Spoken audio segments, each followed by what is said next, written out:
5 reasons why most coaches are broke.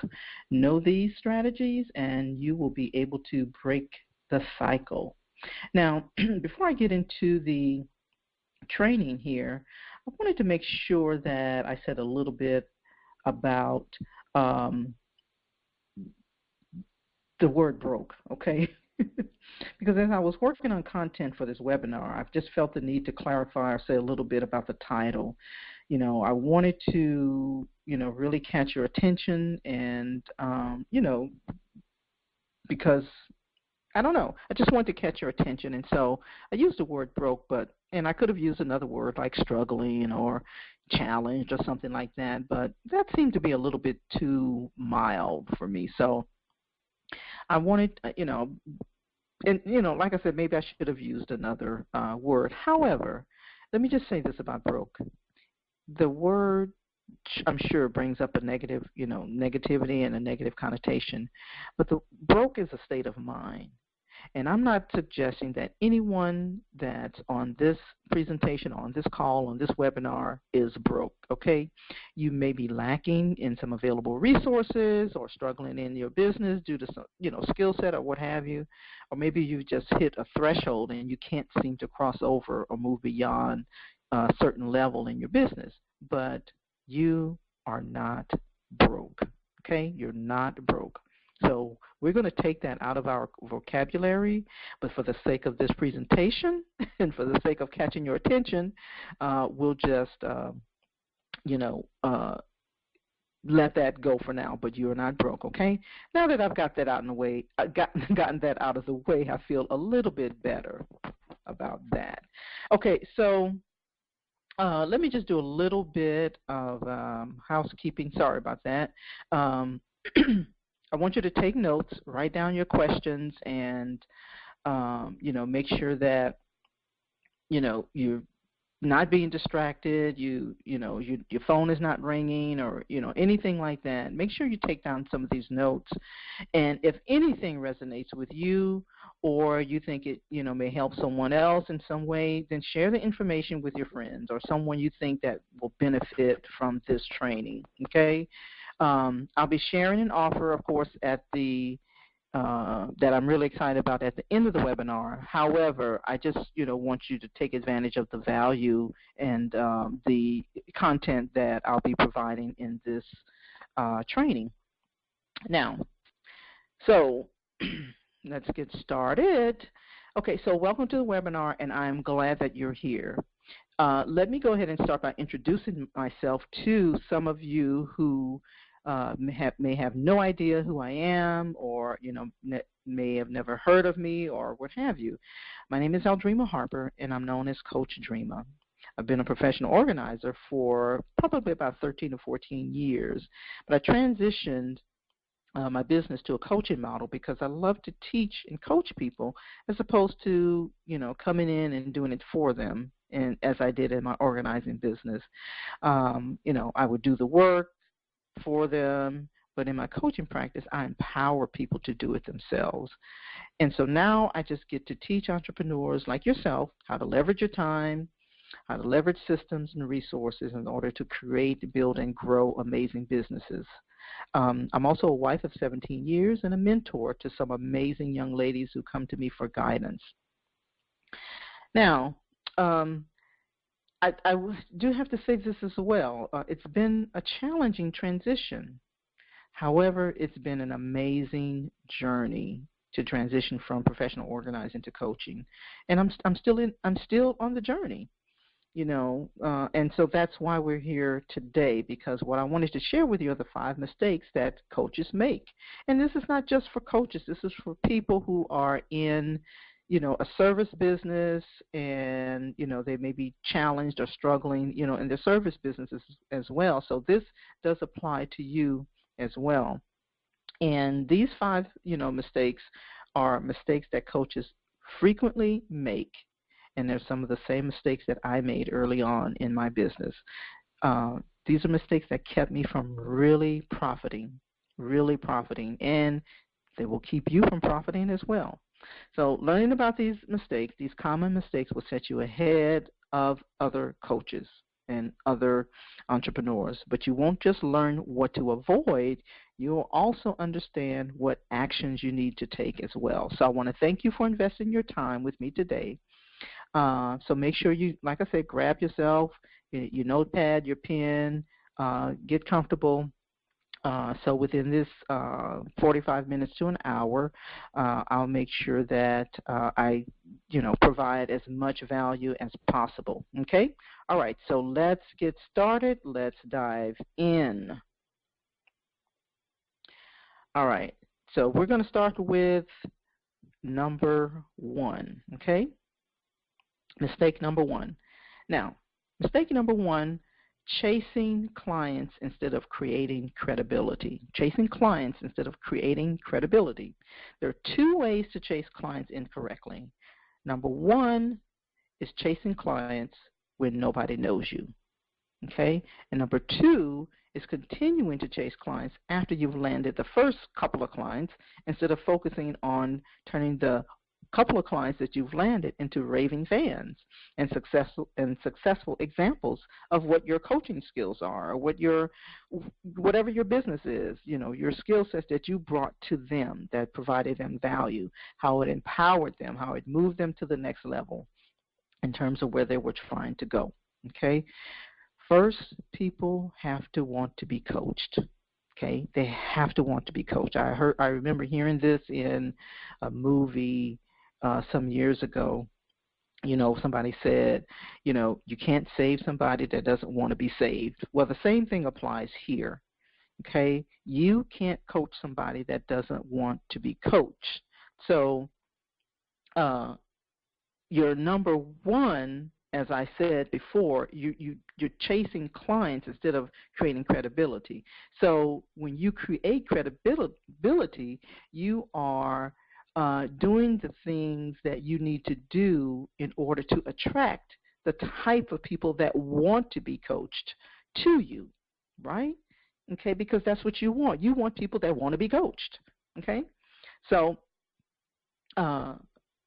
like I said, other mistakes, the mistakes are chasing clients before people get to know you and chasing the clients instead of focusing on the ones that you have. It's a very, very common mistake. And like I said, people have to want to be coached. Now, let me say this as well, just to kind of share, a little bit of my journey. My biggest struggle in my business, is particularly early on, was intimidation, lacking fear, confidence, and that type of thing. And so when you are in that place, then your clients they're going to feel that, okay? You're not going to land any clients. You're not going to, get the right clients. You're going to get people that want to take advantage of you, that want to, pimp you. I couldn't think of another word. But anyway, you have to know when you are ready, okay? Because, again, you will have trouble getting clients. And if you don't feel like you're ready, then again, that fear and that intimidation is going to keep showing up in your conversations, okay?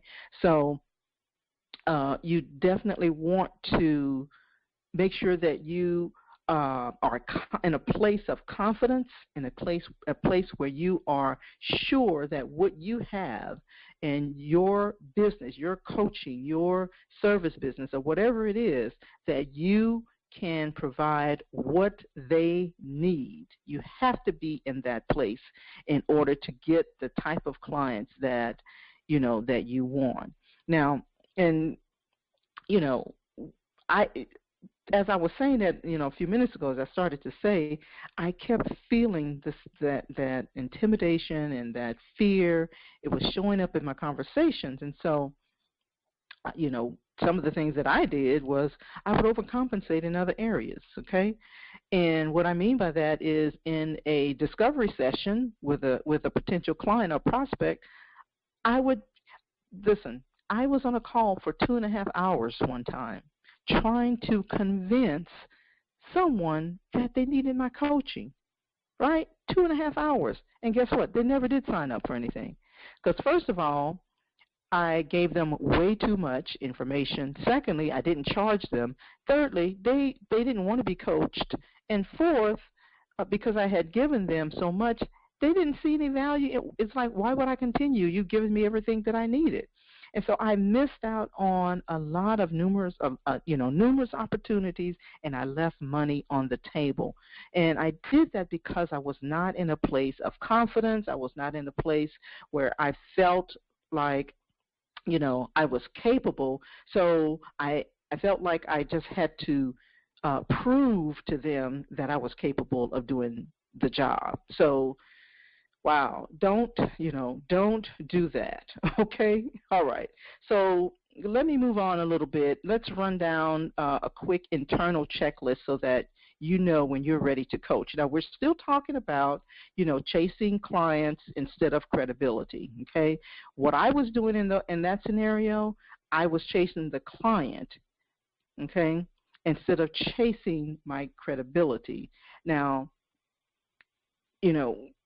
not chasing, this was a client that didn't want to be coached. And so that was a scenario that you really, really don't want to be in, okay? So let me just move on. I think I've done that. I've stayed on that point long enough. Okay, so the one thing that, this is how you know when you're ready to coach, okay? Because we're still talking about chasing clients and instead of credibility, okay? You must understand what coaching is, okay? You must understand the difference between mentors and coaching. It's another trap that you can find yourself in if you're not ready for coaching, okay? So you'll find yourself in situations where you're trying to prove something to them, and you'll also find yourself in a situation where you'll be coaching, someone for 2 hours who's not ready for your coaching, right? So, number one, mentors are those who have had success in your niche, right?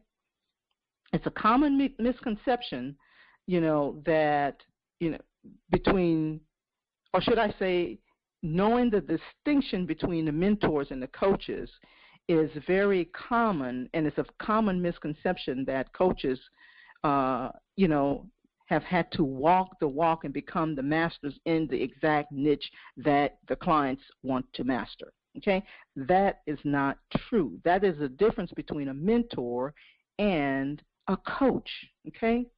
So mentors are those who have had success in your niche. If you're a mentor, then that's fine, but know the difference, okay? Coaches only have to be brilliant at coaching, okay? Coaches are for people who already have developed some skills, developed the skills that you need, and the client, they just need to know the best way to apply those skills that you have developed and which steps to take, that will be best for their lives and their businesses and their situation. So coaches will help clients to make decisions for themselves. In the instance that I was just sharing with you, that 2.5-hour conversation that I had, I was trying to convince her to make a decision, right? And the thing was, I wasted so much time and left so much money on the table because not only I wasn't really trying to help her bring out the skills that she had. I was giving her the answers, okay? And that's the difference between the mentors and the coaches, okay? So you really want to know the difference between the two so that when you set out in your coaching practice, you're not doing the same thing that I did, okay? You just want to help them to bring out the skills and qualities and talents that they didn't know that they had, okay? You help them to boost their confidence and encourage them in critical thinking and self-analysis. You're there to cheer them on and things like that, but you also want to encourage them in critical thinking and really sound self-analysis. Okay, so it's a little bit more than just being, cheering them on. Okay, all right. So that knowing the difference between mentors and coaches and what to do in those scenarios will really help you to not chase the wrong people, okay, and in the wrong way. Okay, so a coach will help clients make decisions for themselves, help boost confidence in making critical and critical thinking, and coaches help clients to bring out skills and talents their clients didn't know that they had. All right. So, understanding the difference between the two is one way, okay?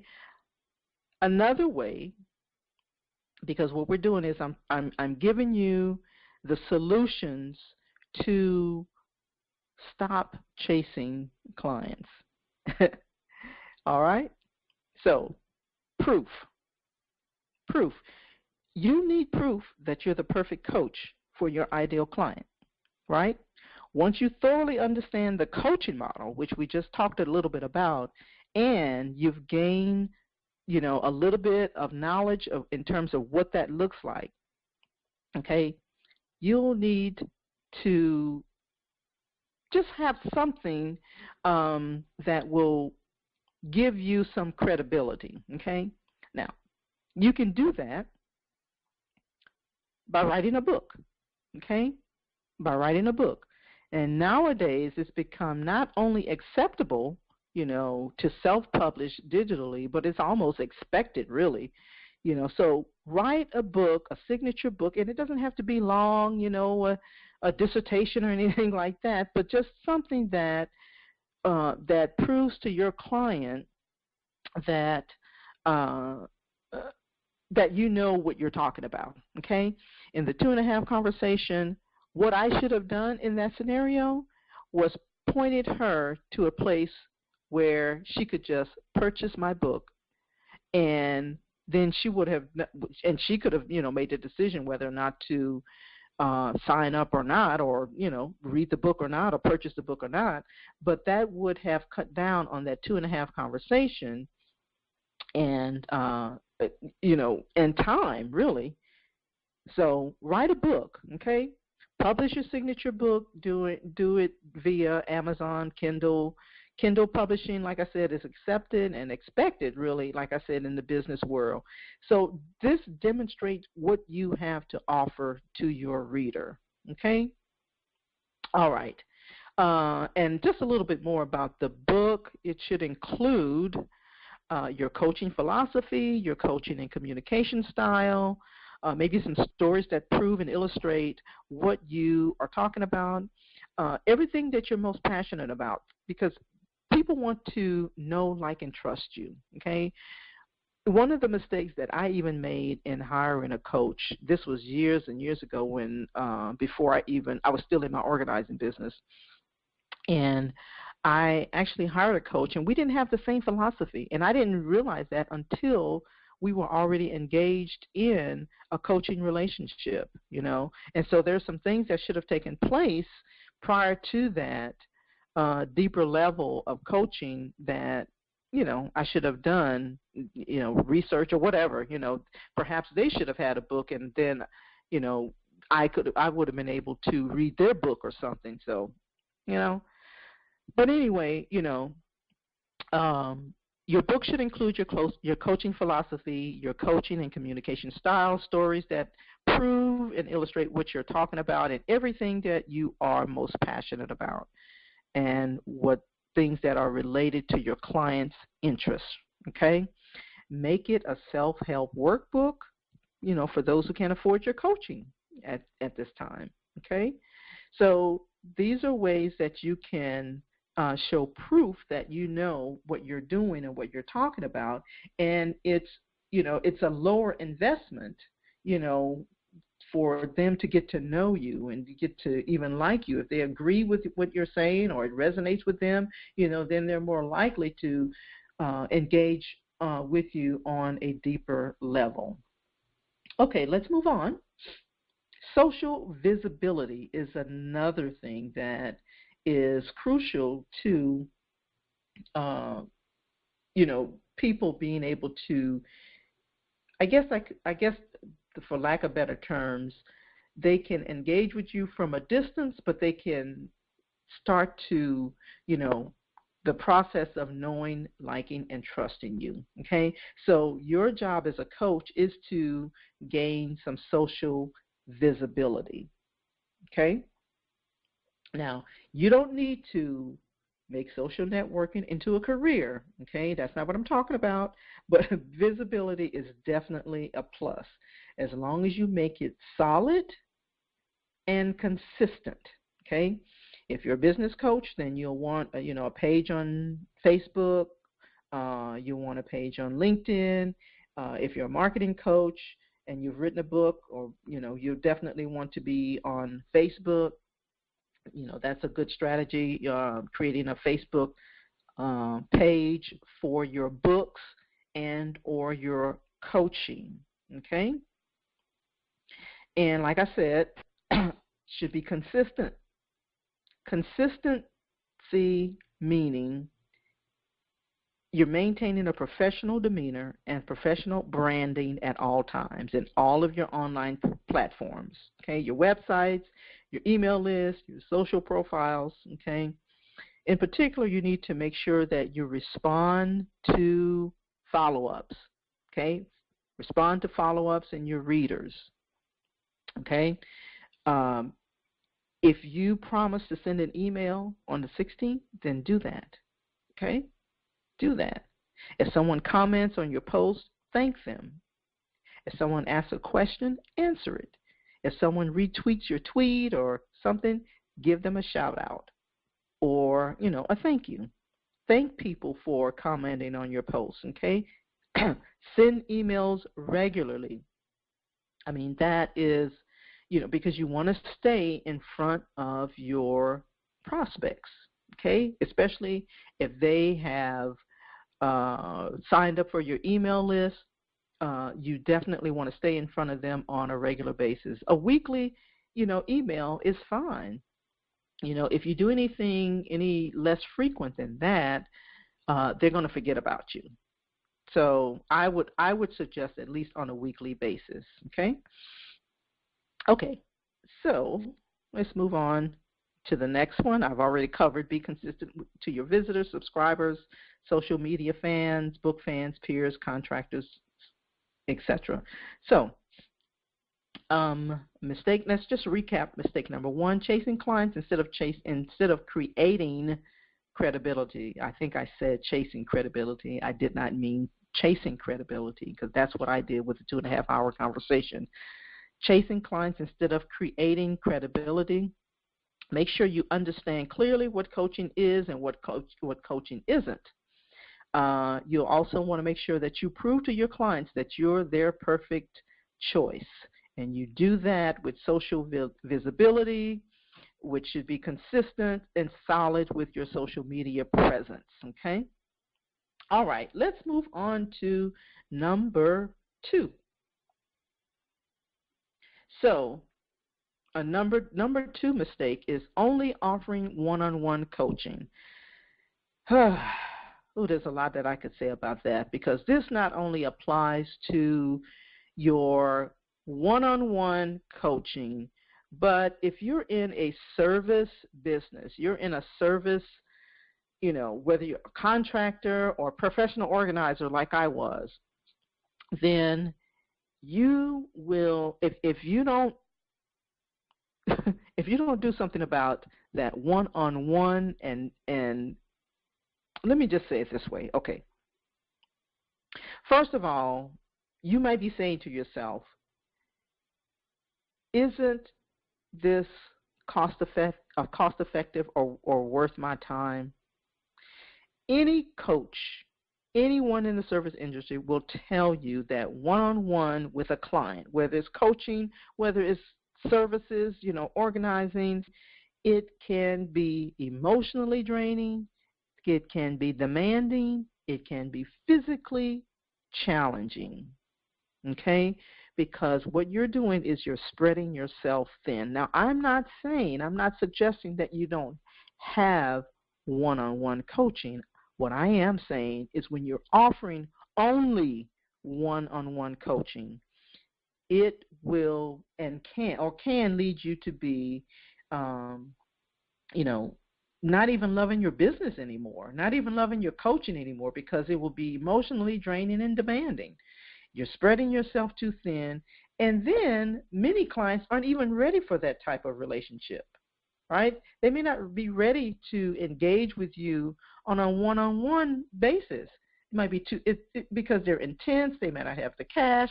They may not even have the time, to do that. A 6 months, training course may not be what they need at that time. So if you're offering only one-on-one coaching, you're leaving money on the table, okay? So let it be a part of your coaching business, but not the only way you do business, okay? So what do you do in order to counteract that? Okay? You should ask yourself, if your program is suitable to your clients, or should I say, make your program scalable, meaning that you should be able to suit your clients' level, budget, learning preferences, communication preferences, degree of interaction, and time constraints. Okay? I mean, you want to be able to engage with them at different points in your business. And you can't do that if you're only offering one-on-one coaching and you're not making your business scalable, okay? So make sure also that you cover more than one model or delivery system, okay? Make sure of that. Now, that could include other options as personal retreats, workshops, or events, telephone coaching. You may have, someone that may be, I don't know, maybe they're a little bit older and, they don't understand perhaps the video coaching process or Skype or something like that, and they only want to do telephone coaching, okay? So you want to make sure that you cover more than one model or delivery system in your business. Skype coaching may be the only option for someone else, whereas telephone coaching could be the only option for someone else. Email coaching, that's still viable, right? Membership site coaching, closed elite groups with, fixed asset access to your time. That's an option. Forum coaching, public, basic, with the most limited access to you and your time. That could be a Facebook group or something like that. So you definitely want to cover more than one model or delivery system. So let's just recap. The mistake is offering only one type of coaching, and which is, one-on-one coaching. Make your business scalable, okay? Adapt your coaching to cover more than one model, more than one delivery system, all right? Okay, so let's move on to mistake number 3. This is a big one. No additional streams of income. Let me tell you something. I'm going to say the word broke because you will be broke, okay? In my professional organizing system, for years I had this one client that was, to tell you that it was a substantial client, or I had a big client, okay? Then it got to the point where I think I may have had her for about 5 years. Then it got to the point where it was like, you know what? I think it's time for this to be over. And I think she did too. So we had to end. It was cordial, but it was time because number one, she was my main client, and number two, she was a big client. Number 3, the mistake that I had was I didn't have any additional streams of income. Okay, I was only doing professional organizing. Just like I was just saying in mistake number 2, by having only offering one-on-one coaching. That's what I was offering, and that's not scalable, okay? So, and again, there were no additional streams of income. So that is mistake number 3. So when you have no additional streams of income, you cannot increase your profits. You cannot stimulate new experiences, okay? So not only will you be adding additional streams of income and increasing your profits, you will have other opportunities to expand your niche, okay? So expand your influence, is what I meant to say. So, but if you only got one thing going, then you are limiting yourself in terms of other opportunities. Now, I got to say this too, because I see this happening a lot. When I say no additional streams of income, that sounds really amazing, and I know everybody talks about this, but here's what I see often. I see so many times with newbies and people starting out businesses is they get the idea of additional streams of income, but they start them too soon. So if you don't get anything else from this mistake right here, is I am all about additional streams of income. But do not do this until you have something already working and generating money for you in your business. If you don't get anything else from this,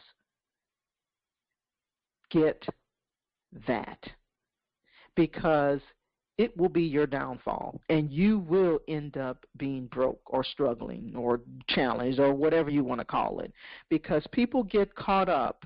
And it's so easy to do. We get caught up in this shiny object excursion, okay? Getting distracted with something else before we have our main thing working, okay? Like I think it's Stephen Covey that says, make sure you make the main thing, okay? And when that is working for you, then you look at additional streams of income. But so many times we see, other multiple, millionaires or whatever, you want to, however you want to categorize them, gurus or whatever. You see them doing those things and creating and generating other streams of income. But in order for them to get there, I'll bet you if you have that conversation, they will tell you that you should start with one thing, get one thing going, and then look at the other streams of income to add to your coaching business. All right. Okay, I think I've said that enough. So what can you do? You can try adding digital products. I mean, it right now is a really good time to have digital products added, to your business. You can have local workshops or community college courses. You can add that to your business model or your coaching model. Speaking engagements. You want to make sure that you create a speaker sheet for your website. But speaking engagements is a wonderful way, to do that. Have group coaching as opposed to the one-on-one. Group coaching is another way to add an additional stream of income to your business. Okay. Also, this is the one thing that I did not do. I should have done this. I'm telling you, these mistakes, I just made so many mistakes, and I should have been way further along in my business had I not made these mistakes that I'm talking with you about today. Packages will enhance your coaching versus, one-on-one, hourly rates, that kind of thing. That is not a good strategy at all. I'm here to tell you it just does not work well. You will end up broke. Paid subscriptions for your newsletters, paid online training modules, writing for offline magazines. Okay, I mean there are offline magazines that pay per articles, like Inc. magazine, and I mean they're still offline, but there are people out there that I know that write, and you see them. You see the articles. Well, they're getting paid for these articles, and I'm not saying that's something you can do, right now. It may take some time, but if you're a good writer, that may be an option for you. Okay. Let's see, where am I? Okay, so writing for offline magazines. Some offline magazines pay per article. On top of that, a higher percentage of offline magazines are used to, they're used to paying high, healthy fees. So compared to online magazine, which usually expects you to write, just for the glory of it, but consider that as an option for you, where you only write once an editor commits to you. Okay? All right, let's move on. All right, let me just recap here. So mistake number 3, no additional streams of income. Consider packaging to enhance your coaching. Paid subscriptions, paid online training modules, paid speaking engagements, digital products. You can also consider becoming an affiliate. Okay? So these are ways that you can add additional streams of income to your coaching business. Okay, number 4, not having a deep sales funnel. Okay, many people create a sales funnel, but what they often don't do is create a deep one. And the premise of a deep sales funnel is very simple. You start with the most inexpensive base product, and then you end with your exclusive high-end products. Okay, and what this means is, if you don't have 2-figure products or 4 or even 5-figure products in your sales funnel, it's not considered a deep funnel. Okay, so you start with the most inexpensive base product. You end with an exclusive high-end product, and it may take some time for you to get there. Okay, but you just make it a deep sales funnel by having a 2-figure product along with your 4 and 5 figure products. Okay, and one example of that is, let's just say you have an inexpensive base product like a $7 short report or something like that. Then you have your high end, could be something like a retreat, a week-long exclusive coaching retreat. Oh, I can't even say that. In an exotic location that could be tens of thousands of dollars. You hear about this all the time. We're attending a lot of them, but so anyway, enough about that. So again, that's the example. You start with and you have something in between. Now you don't just start with a $7 report and then all of a sudden you have this $8,700 retreat. Okay. Okay, you don't do that. So I'm talking about the depth of your sales funnel here. Now, what most people seem to do, though, is create all of these products, these little $27 products, $47 products with nothing else. Okay? You want people to want more of your services. And when you do this, you're wasting your time. When you just create a multitude of $27 products and $47 products and nothing else, that's just a waste of time. Okay, that's just a waste of time, because you got to remember, people are looking for ways to get more of your skills and talents. And if they're thrilled with your coaching, they will pay for your services. Now, let me just get some water here, and then we'll continue. Okay, excuse me. All right, so when you create a really deep funnel, it's also vital that you segment your list. Now, I'm not going to get into a whole lot about, list building or anything like that, because that's a whole different training. You may even already have some training on that. I'm just talking about, for the sake of this training, we're just talking about, building a deep funnel, okay? All right. Okay, and just a little bit about, the funnel, segmenting your list. Um, they will receive, when you segment your list, they will receive a notice of more products at a higher price point. So it is important, to know this when you are creating a deep funnel, okay? It is important to segment your list. And as your client's business grow, so do their profits. So they'll be more, able to pay for your higher end product. And if they can't afford your expensive products now, they might in the future. All right. Always remember this.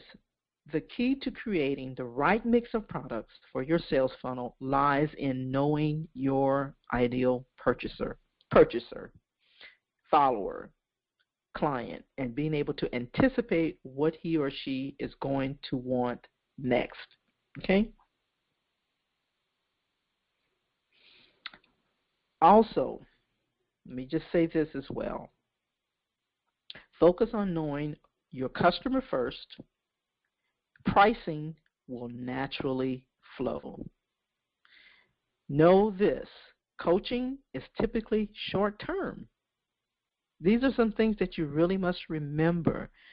Once your client or your coaching relationship, your client has reached, her goals, his or her goals, then that relationship, may end. And I don't mean in a bad way or anything, but it's short term is what I'm saying, So keep that in mind. People will use your services to advance to the next level. So provide the next level of service or become an affiliate for another coach who offers those services. Okay? This is really, crucial. And what I mean by that is if you have relationship with other coaches, it is not for you to think that, and we all do. I mean, we know other coaches and stuff, that provide services that's different from ours. And so if you have a relationship with another coach where perhaps you can collaborate with them about an affiliate relationship, and if they have something to offer your client, then you can, recommend that services as they move on and progress in their businesses, right? So remember those things. All right, so let me just recap mistake number 4, not having a deep sales funnel. Start with the most inexpensive base product, end with the most exclusive high-end product. Make it deep by having 2-figure products along with 4- and 5-figure products, right? Now we're going to move on to mistake number 5, and this is the last one, not investing in yourself. Not investing in yourself. Now, excuse me for a moment. I'm sorry, excuse me. Not investing in yourself. Coaches who don't use coaches themselves are not working to their fullest potential. That's it. Everybody needs a coach. Even people like Oprah or Tony Robbins, they have coaches. They have people who help them to move to the next level. That's why they're successful. Okay? And that's why they're, working in their fullest potential, because they have people that help them to and guide them, and they have coaches and mentors. Okay? So not investing in yourself is a huge mistake. If you show me a coach who doesn't have a coach, you'll be introducing me to a coach who is not reaching their full potential. Okay? Think of coaching sessions, individual or in cluster sessions, as a vital and necessary check-in. Okay? As I said, you talk to top-level coaches, and they will happily admit to you that having their own coach, often more than one, even an investment coach. It doesn't matter. They have a coach. Okay? So not investing in a coach is a huge mistake, or not investing in yourself, rather, is a huge mistake because you cannot reach your fullest potential. And as I said, coaching sessions are vital check-ins and accountability. It adds that level of accountability. Top-level coaches often use more than one coach. Okay? Now, let me recap that. Mistake number 5, not investing in yourself. I said enough about not reaching your fullest potential, but here's another thing. When you don't want to invest in yourself or have a coach, you're saying that you're not coachable. And to me, that's kind of arrogant. That's kind of prideful.